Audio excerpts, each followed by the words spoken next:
Hello students, इसके पहले मैंने आपको पढ़ाया था scalar triple product of vectors, क्योंकि तीन वेक्टर्स का जो प्रोडक्ट होता है वो होता था स्केलर क्वांटिटी। लेकिन मैं आपको बताने जा रहा हूँ अब vector triple product of vectors. यहाँ पे vector product of three vectors जो होंगे वो वेक्टर क्वांटिटी होंगे, इसलिए उन्हें कहा जाता है vector triple product of vectors. अब व्हाइट बोर्ड को देखें।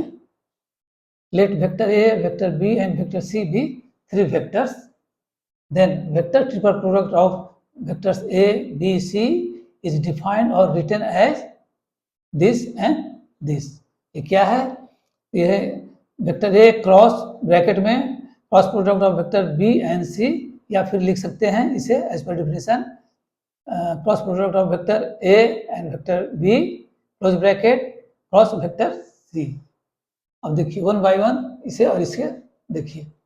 तो इसे हमने लिखा यहाँ पे नाउ वेक्टर ए क्रॉस फिर ब्रैकेट में cross product of vector B and C, this can be written as, और this is equal to close bracket में dot product of vector A and vector C into vector B minus फिर close bracket में dot product of vector A and vector B फिर बाहर में into vector C, and this cross product of vector A and vector B close bracket cross vector C, this will be equal to close bracket dot product of vector A and vector C into vector B minus फिर close bracket में dot product of vector B and C into vector A।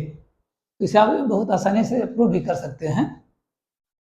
अब देखिए in general this and this is not equal, इसीलिए मैंने लिखा है vector ए cross फिर close bracket में cross product of vector B and C is not equal to close bracket में cross product of vector A and vector B फिर bracket के बाहर क्रॉस वेक्टर सी। ये दोनों जनरली इक्वल नहीं होते हैं, लेकिन यदि किसी केस में ये दोनों इक्वल हैं, इसका मतलब होता है कि वेक्टर ए और वेक्टर सी जो है वो कॉलोनियर है, इसलिए मैंने लिखा। But if vector A cross फिर क्लोज ब्रैकेट में cross product of vector B and C is equal to close bracket में cross product of vector A and vector B फिर cross vector C, then vector A and C are collinear. अब मैं बताने जा रहा हूं कि vector triple product of vectors जो है वो किस प्लेन पे लाई करेगा। तो अब देखें direction oblique plane of vector triple product of vectors A B C किस प्लेन पे होगा वो मैं बताने जा रहा हूं। तो फॉर द टाइम बिंग के लिए मैंने मान लिया है कि vector triple product of vectors A B C is vector P, इसलिए मैंने लिखा let vector P is equal to vector triple product of vectors A B C and vector P will be perpendicular to vector A and vector cross product of vector B and C. इस figure 1 को आप देख लें और समझने का प्रयास करें, मैं इसे समझाऊंगा। अब देखिए ये तो हमने जान लिया, लेकिन ये जो cross product of vector B and C ये भी एक वेक्टर है, तो वो जो वेक्टर है that will be perpendicular to vector B and vector C. इसका मतलब क्या हुआ? इन दोनों का मतलब हुआ कि vector P must lie on the plane of vector B and vector सी। अब देखिए इस फिगर को, यहाँ वेक्टर ए हो गया, ये वेक्टर बी हो गया और ये वेक्टर सी हो गया। तो हम पहले लेते हैं cross product of vector B and C जो कि ये है। अब ये हमने ले लिया कि cross product of vector B and C एक वेक्टर है जो कि होगा perpendicular to the plane of vector B and C. अब हम cross product of vector A लेते हैं एंड दिस जो कि है cross product of vector B and C. तो ये दोनों का जो क्रॉस प्रोडक्ट होगा that will be vector P जो कि मैंने यहाँ लिखा हुआ है, and this vector will be perpendicular to the plane of vector A and cross product of vector B and C. इसका मतलब हुआ कि this vector P will lie on the plane of vector B and C. अब मैं आप लोगों को बताने जा रहा हूँ लैग्रेंज आइडेंटिटी के बारे में। तो आप देखें व्हाइट बोर्ड को, इसके लिए मैंने 4 वेक्टर्स लिए हुए हैं। तो देखें let vector A, vector B, vector C and vector D be 4 vectors, then we can write this.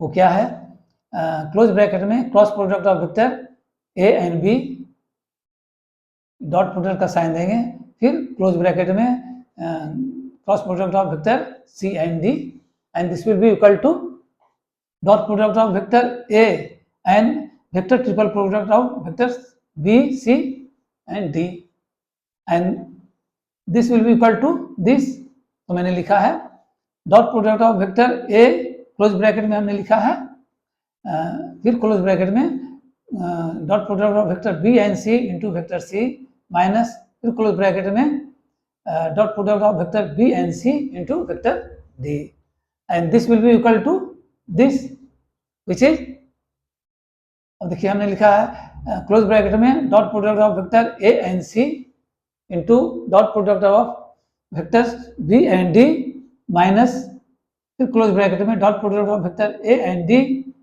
Into फिर क्लोज ब्रैकेट में dot product of vector B and C, and this can be written as this determinant. अर्थात हम कह सकते हैं कि cross product of vector A and B, फिर बीच में डॉट प्रोडक्ट का साइन दिए, यही चीज लिख दी है, फिर क्लोज ब्रैकेट में cross product of vector C and D will be equal to this determinant. वो क्या है, तो देखिए इस डिटरमिनेंट के अंदर में जो मैट्रिक्स है वो है dot product of vector A and C, उसके बगल में है dot product of vector A and D, फिर इसके नीचे है dot product of vector B and C, इसके बगल में है dot product of vector B and D. तो ये जो होल सिस्टम है, this is called Lagrange identity. Lagrange identity को हम लोग कहते हैं डॉट प्रोडक्ट ऑफ 4 वेक्टर्स. हम देखें 1, 2, 3, 4 है, तो इसे हम कहते हैं डॉट प्रोडक्ट ऑफ 4 वेक्टर्स. इसलिए मैंने लिखा है it is also called as dot product of 4 vectors and it is scalar quantity because left hand side is basically dot product of 2 vectors. ये जो लेफ्ट हैंड साइड है ये basically है dot product of 2 vectors. वो कैसे, तो आप देखिए this is cross product of 2 vectors, ये स्वयं एक वेक्टर हो गया, बीच में डॉट का साइन हो गया, फिर यहाँ है ब्रैकेट में cross product of vector C and D, this is also a vector. That means ये जो सिस्टम है ये हो गया डॉट प्रोडक्ट ऑफ 2 वेक्टर्स, और हम जानते हैं कि dot product of 2 vectors scalar quantity होते हैं. देखिए अब यहाँ डॉट है, अब इसके जगह हम क्रॉस का साइन दे देंगे तो क्या होगा, तो यहाँ डॉट का साइन था तो कहलाया डॉट प्रोडक्ट ऑफ 4 वेक्टर्स. जब क्रॉस का साइन दे देंगे तो वो कहलाएगा क्रॉस प्रोडक्ट ऑफ 4 वेक्टर्स. तो देखें उसे मैंने यहाँ समझाया हुआ है. तो मैंने लिखा है एज इट इज लिख दिया cross product of vector A and B, यहाँ cross product of vector C and D, और इनके बीच में हमने साइन दे दिया क्रॉस का. तो and this whole system will be equal to this. अब ये कैसे होगा, तो बहुत सिंपल सी है बात, आप जान ले इसे. इसे जब गौर करेंगे तो हम इसे मान लेते हैं cross product of vector A and B को एक वेक्टर, फिर क्रॉस प्रोडक्ट का साइन है, फिर वेक्टर C को सेकंड वेक्टर मान लेते हैं, फिर क्रॉस का साइन है, फिर वेक्टर D को थर्ड वेक्टर मान लेते हैं. तो this is actually vector product of 3 vectors हो गए हैं. तो उसका फॉर्मूला हमने लागू करके इस रूप में लिख दिया, इससे इस तरह से. तो क्या है, तो आप देखें स्क्वायर ब्रैकेट के अंदर में लिखेंगे, फिर ब्रैकेट में देंगे cross product of vector A and B, फिर बाहर लिखेंगे डॉट वेक्टर D, और स्क्वायर ब्रैकेट में के बाहर लिखेंगे इनटू वेक्टर C. उसी तरह से यहाँ लिखेंगे माइनस का साइन दे करके स्क्वायर ब्रैकेट के अंदर में लिखेंगे, फिर स्क्वायर ब्रैकेट के अंदर में लिखेंगे cross product of vector A and B, अब ब्रैकेट के बाहर लिखेंगे डॉट वेक्टर C, और स्क्वायर ब्रैकेट के बाहर में लिखेंगे इनटू वेक्टर D. जब इसे आप देखेंगे और इसे देखेंगे तो ये दोनों जो है that is scalar product of 3 vector. तो ये जो है स्केलर प्रोडक्ट ऑफ 3 वेक्टर्स हैं A, B, D. तो हमने लिखा है यहाँ scalar product of 3 vectors A, B, D into vector C minus, अब इसके जगह हमने लिख दिया scalar triple product of vectors A, B, C into vector D. अब फॉर द टाइम बीइंग के लिए हमने लेफ्ट हैंड साइड को वेक्टर Q मान लिया. तो वेक्टर क्यू क्या है? Vector Q lie on plane of vector C and D, और साथ ही and on the plane of vector A and vector B. इसका मतलब क्या हुआ? It means vector Q lies along the common section of plane of vector c and d and vector A and vector B. और मैं आपको बताने जा रहा हूं रेसिप्रोकल सिस्टम ऑफ वेक्टर्स। और देखें व्हाइट बोर्ड को, यह है reciprocal system of vectors. Two system of vectors are called reciprocal systems of vectors if by taking dot product we get unity. कहने का मतलब कि कोई दो सिस्टम्स ऑफ वेक्टर्स हैं तो उनके डॉट प्रोडक्ट यदि हम लेते हैं तो उनका जो वैल्यू होगा वो 1 होगा। तो देखिए इसे मैं समझाता हूं कि ये कैसे होगा।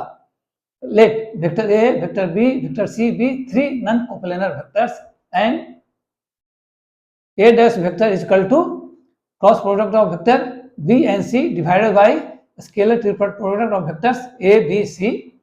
उसी तरह से b dash vector is equal to cross product of vector C and vector a divided by scalar triple product of vectors A B c. उसी तरह से सी dash vector is equal to cross product of vector A and vector B divided by scalar triple product of vectors A B C. तो यहाँ A dash vector, B dash vector, C dash vector are said to be reciprocal system of vectors A B C. अब हम multiply यदि करते हैं vector a और ए dash vector को तो उसका क्या रिजल्ट होता है? तो आप देखें vector A dot a dash vector equal to, अब यहाँ वेक्टर ए लिखेंगे, डॉट का साइन देंगे और उसके बाद फिर ए डैश वेक्टर की जगह ये हम लिख देंगे। तो हमने लिख दिया cross product of vector B and C divided by scalar triple product of vector A B C. And जब इसे एक साथ में लिखेंगे तो हो जाएगा इक्वल टू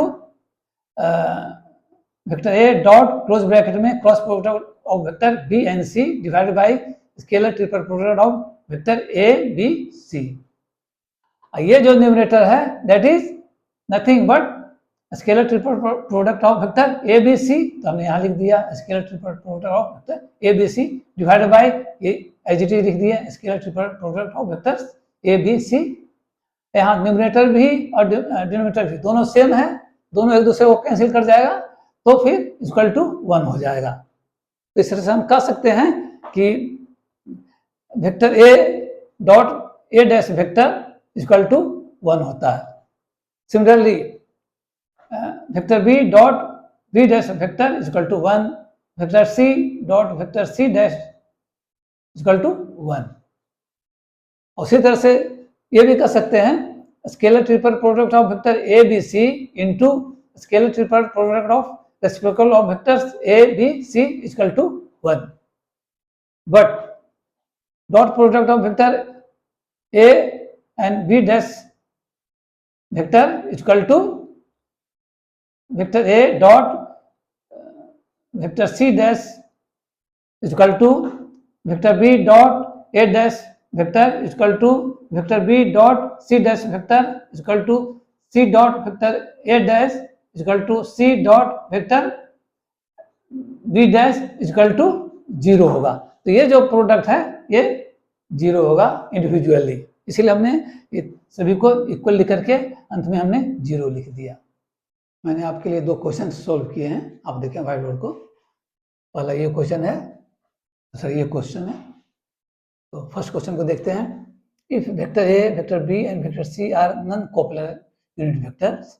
कहने का मतलब कि vector A, vector b, vector c non coplanar है और साथ ही यूनिट वेक्टर्स भी हैं।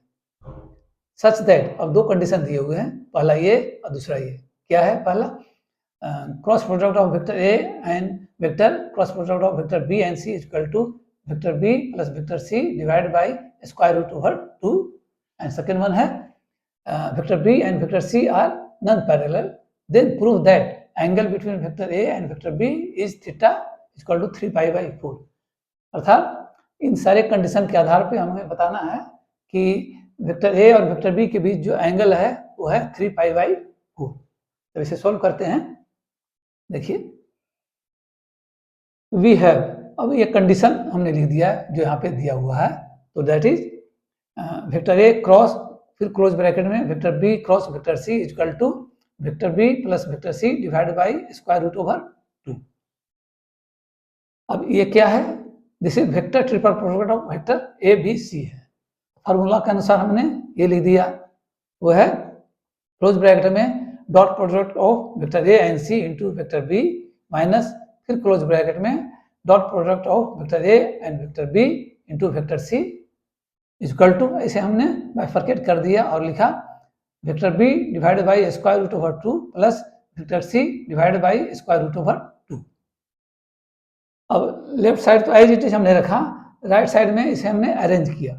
तो कैसे लिखा मैंने, ये तो एज इट इज हमने लिखा इक्वल टू, अब ये प्लस है तो यहाँ मैंने माइनस दे दिया और साथ ही ब्रैकेट में लिख दिया minus 1 by square root over 2, तो हो गया vector B divided by square root over 2 minus फिर क्लोज ब्रैकेट में minus 1 by square root over 2 into vector c. ये इक्वेशन 1 हो गया। अब since vector B and C are non parallel, यहाँ जो मैंने बताया है जो कंडीशन है कि वेक्टर बी और सी नॉन पैरेलल हैं, then on comparing coefficient of vector c on both sides of equation 1, इस इक्वेशन 1 के जो वेक्टर सी हैं लेफ्ट और राइट में उसके कोएफिशिएंट को हम कंपेयर करते हैं। तो हमने लिखा we get dot product of vector A and vector b equal to minus 1 by square root over 2। यहाँ वेक्टर सी का कोएफिशिएंट हो गया dot product of vector A and vector B, और यहाँ वेक्टर सी का कोएफिशिएंट हो गया minus 1 by square root over 2, वही यहाँ पर मैंने लिखा। अब देखिए ये क्या है, dot product of vector A and vector b है, तो फार्मूला के अनुसार मैंने इसे लिख दिया, तो हो गया magnitude of vector a into magnitude of vector b into cos theta equal to minus 1 by square root over 2। अब हम जानते हैं कि वेक्टर ए और वेक्टर बी और वेक्टर सी भी तीनों जो हैं यूनिट वेक्टर्स हैं, इसलिए magnitude of vector A and vector b will be 1, तो हमने इसके जगह 1 लिख दिया, इसके जगह भी 1 लिख दिया into cos theta equal to minus 1 by square root over 2। अब देखिए कॉस थीटा इक्वल टू हो गया, अब ये जो minus 1 by square root over 2 है वो कॉस के किस एंगल के लिए होता है वैल्यू, तो वो होता है cos 135 degree equal to minus 1 by square root over 2। हमने लिख दिया cos theta equal to cos 135 degree, अर्थात थीटा इक्वल टू 135 डिग्री हो गया, और 135 डिग्री को हम रेडियंस के रूप में लिखेंगे तो क्या हो जाएगा 3/4, अर्थात theta equal to 3/4, 3 pi by 4। तो ये हो गया angle between a and b, theta equal to 3 pi by 4, ये हमने यहाँ प्रूव कर दिया। अब सेकंड क्वेश्चन को देखते हैं। सेकंड क्वेश्चन है vector A vector B and vector c have magnitude of 1, 5 and 3। कहने का मतलब कि वेक्टर ए वेक्टर बी और वेक्टर सी का मैग्नीट्यूड 1, 5, 3 है, such that angle between vector A and vector B is theta and cross product of vector A and vector cross product of vector A and b equal to vector C, then find the value of tan theta. तो हमें tan theta का value निकालना है इस सारे condition के आधार पे। तो सॉल्व करते हैं। वी हैव, तो इस क्वेश्चन में हमें ये कंडीशन दिया हुआ है तो हमने लिख दिया वेक्टर ए क्रॉस फिर क्लोज ब्रैकेट में vector A cross vector b equal to vector सी। अब ये जो इक्वेशन दिया हुआ है वेक्टर के फॉर्म में दिया हुआ है, तो हम बोथ साइड इसका मॉडुलस ले लेंगे या मैग्नीट्यूड ले लेंगे, यो कहिए। तो हमने मॉडुलस का साइन दे दिया इधर भी, लेफ्ट साइड में भी और राइट साइड में, उससे कोई अंतर नहीं पड़ता है। अब देखिए यहाँ पे हमने लिखा है वेक्टर ए क्रॉस वेक्टर ए क्रॉस वेक्टर बी, इसे हमने वेक्टर 1 वेक्टर मान लिया, इसे पूरे को वेक्टर 2 मान लिया। अब इसे cross product of vector 2 vectors के फॉर्मूला के आधार पे हम इसको इस रूप में हमने लिख दिया, तो हो गया magnitude of vector A and magnitude of cross product of vector A and b into sine theta into unit vector n, हमने लिख दिया है यूनिट वेक्टर एन है एन। अब देखिए इसे तो ऐसे ही एज इट इज हमने लिख दिया magnitude of vector a into magnitude of vector cross product of vector A and b. अब साइन 90 का वैल्यू होता है 1, हमने 1 यहाँ लिख दिया, ये यूनिट वेक्टर है equal to magnitude of vector c हो गया। अब देखिए यूनिट वेक्टर मैग्नीट्यूड क्या हो जाएगा 1 हो जाएगा, तो ये पूरा सिस्टम जो है वो हो गया ब्रैकेट में magnitude of vector a into magnitude of vector a, इस सारा का modulus equal to magnitude of vector c, या कहें मॉडुलस ऑफ वेक्टर सी। अब ये मैग्नीट्यूड ऑफ वेक्टर ए हमने ए लिख दिया, और ये cross product of vector A and vector b है, तो फॉर्मूला के अनुसार हो जाएगा magnitude of vector A and magnitude of vector b हो गया ये into sine theta into unit vector n. अब अभी इसका जो हम मैग्नीट्यूड लेंगे तो हो जाएगा, ये हो गया ए हो जाएगा, अब मल्टीप्लाई करेंगे A into A square into B sine theta, अब मैग्नीट्यूड ऑफ यूनिट वेक्टर 1 हो जाएगा, इसलिए 1 यहाँ नहीं लिखेंगे क्योंकि मल्टीप्लाई करने पे वही साइन थीटा ही आएगा, इक्वल टू यहाँ सी लिख दिया मैग्नीट्यूड ऑफ वेक्टर सी। तो इस तरह से ये हमें इक्वेशन मिल गया। अब हम ए बी और सी का वैल्यू सब्स्टिट्यूट कर देंगे यहाँ पे जो दिया हुआ है, तो हमने ए की जगह 1 ले लिया तो 1 स्क्वायर, बी की जगह 5 into sine theta equal to C की जगह 3 लिख दिया।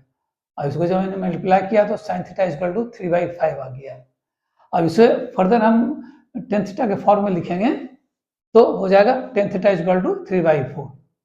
इस तरह से हमने टेन थीटा का वैल्यू निकाल लिया।